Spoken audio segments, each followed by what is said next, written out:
All right, so we're going to begin, and Ms. Perlin is going to take us through our warm-up. 2 feet flat on the floor. 2 feet flat on the floor. 2 feet flat on the floor. 2 feet flat on the floor. 2 feet flat on the floor. 2 feet flat on the floor is like the signature stages of learning warm-up. If a kid knows it, then you're like, you've had stages of learning, haven't you? 2 feet ready to explore. 2 feet ready to explore. 2 arms ready to fly. 2 arms ready to fly. 2 feet flat on the floor prepares the student to a ready position, ready to act, ready to do whatever instructions the teacher gives them. So it's a warm-up, but also prepares them. And once you have that clear canvas, then we paint getting ready to explore. That means to call upon yourself this adventurous spirit that I won't say no at the first try. I'll at least give it a try. And take a deep breath in. And as you breathe out, can you imagine where you're supposed to be on stage from the very beginning of the scene? And I want you to take your scripts and without talking about it, go to that first place. The stages of learning really are components of a program design. It's a 9-stage program. We have planning, we have reflection, we have lecture demo, field trips to the theater, we have in-school instructional activities and parent and family day activities and reflection and assessment. We do plan a weekly sequential curriculum in collaboration with the teachers. We're trying to build upon the child's learning week to week. Say the line as you're doing your arm. Ready? 3, 2, 1. My name is April Cantor, and this is my 3rd year with Ridge Street School. We work either within, say, a 10-week residency or a 20-week residency. We go back the same day every week, so they know on Tuesday, that's Stages of Learning Day. It is 2:10. Okay, wait, take it back. Guess what? This year, we're working with getting the kids to understand the feelings of the characters that they've read about. Even though you're shabby, you're still a very strong corporal. Shut up! No talking! Stand your ground! Hold your fire until I tell you! Don't waste your shot! They're still too far! The thing that really sets this program apart is the fact that it has a vision that really goes with it. There are stages of learning. Reload! Reload! They were studying this book called The Fighting Ground.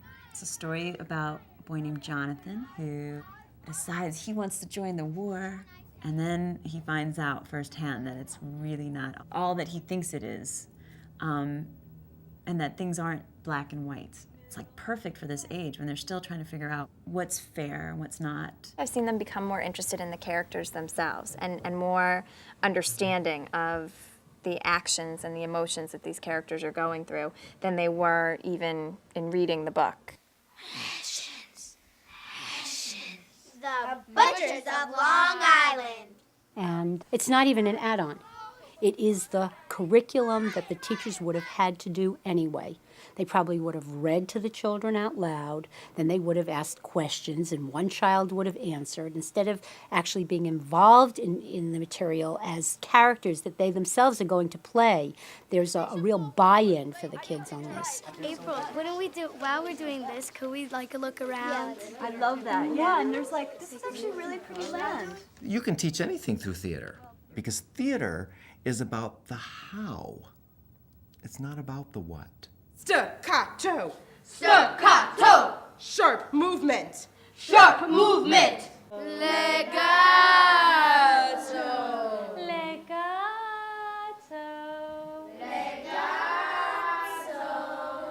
Do you guys know how to spell this word? I do. You gonna try for me? L-E. L-E. G-A-T-O. First, you're going to show us how your item vibrates.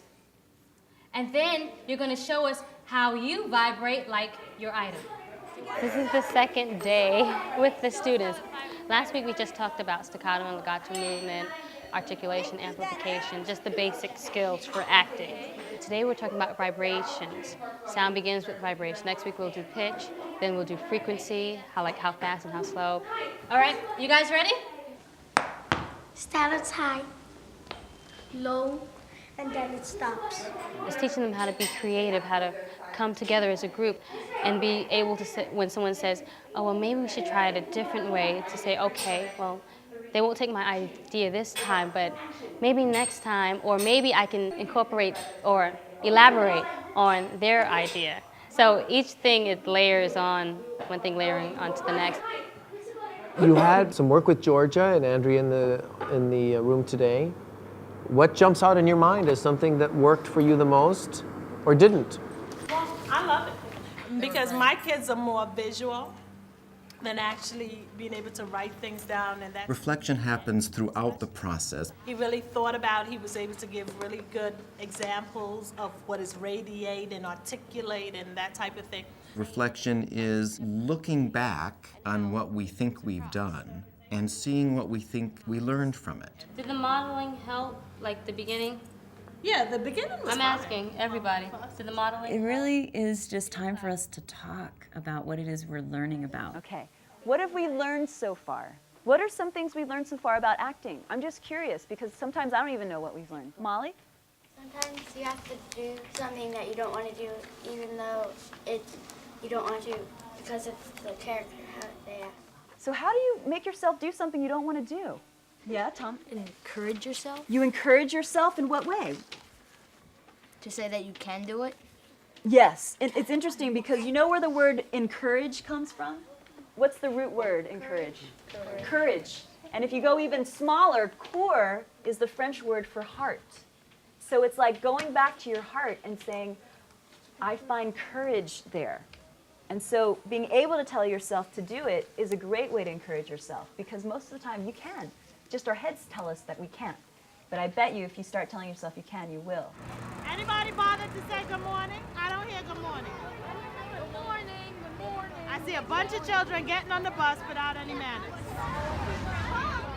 Lecture demo is we have students come in, and what they're seeing really is the rehearsal process. Because they're in the rehearsal process. And they come in and they see the actors, first rehearsal, reading from the script, stumbling. All right then, on guard. Now here's what I propose. While we are crossing swords, I will compose a poem to remember it. We ask the students, okay, after this first rehearsal, what do you think they need? What should they do? When they make a speech, they can have more affection in it by showing it in the movement, and they're moving. So when they speak, they can have more, you said inflection? Affection. This is an extremely important component because we can actually do some assessment there. If the children are using vocabulary that they're learning in class, then we can actually see that they've learned some things. When the sword bangs together, the vibration from the sword goes like zzz. So after it bangs, we'll see our back and forth movement for our vibration. They actually direct the actors in a process that makes links between the rehearsal process and literacy. They're going to add more feeling from you. They're going to, The children see the actors go through the first read through, the middle rehearsal, and a final performance. And the idea behind that is that the children get to direct the actors as they go back and revise, edit, clarify their thinking, and so on. Sir, this is none of your business. This lady is my cousin, and see, I'm a little worried about the quality of your poetry. If we take a narrow view and forget, as soon as money gets tight, that arts are outside of education, then we've lost the whole picture. But what's the matter with you? My rapier is tingling. All right then, on guard. Good. Now here's what I propose. Our society is a history. Everything has got to do with the arts. And I think we need to get children involved, not to go once to a museum or to Broadway, but to actually have them part of it from the very earliest time. I see it's time to finish it. It's not just theater for the sake of theater. Really, it's just the idea of teaching kids in a way that's not just with a textbook or with a novel. It's taking it to that next step. You have to understand it because you're showing it to someone else. Learning itself, in thinking and reflecting and looking into what the conflicts are and what the solutions are, all part of what we do in learning. But I also think that you can't learn unless you're willing to stand up and take a little bit of a risk.